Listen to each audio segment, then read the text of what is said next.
This is tutorial number 109, and it covers constraint versus positional assemblies within CATIA v5.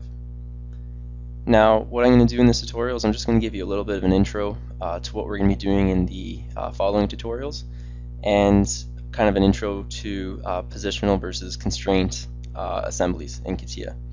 So when you're making your assemblies, there's two different ways you can go about it. You can use constraints to constrain all of your components to make an assembly, and all the constraints are found in here. So you have things such as coincident, contact, offset, angle. So using that, you're able to lock it in, and there's another way you're also able to do that, and that's with positional. So with positional, you'd be using the manipulation and the snapping tool to snap all the components into place. So each of these, there are two different styles of creating assemblies, and each style has its own advantages and disadvantages. So with a fully constrained assembly, what you're able to do is, say, put all the constraints on there, and if it's a moving part, you're able to move it around and move it, position it, and you're able to see the travel and whatnot. With a positional assembly, the advantage of that is that when you have a large number of components, replacing one component to another isn't going to create a large problem.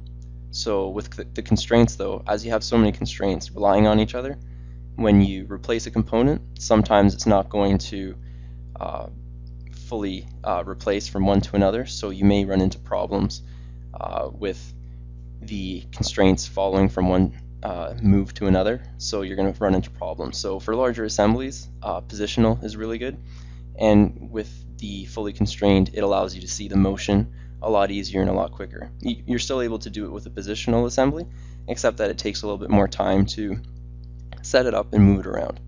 So it depends what the application is, and it even depends on your preference too. So this is just like an introduction. It shows you two different ways you're able to decide which ways work for you best.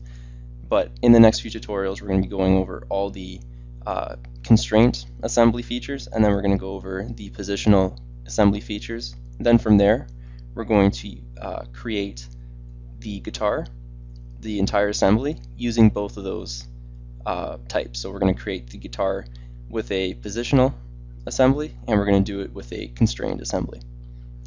And that concludes our tutorial on the constraint versus positional assemblies within CATIA v5.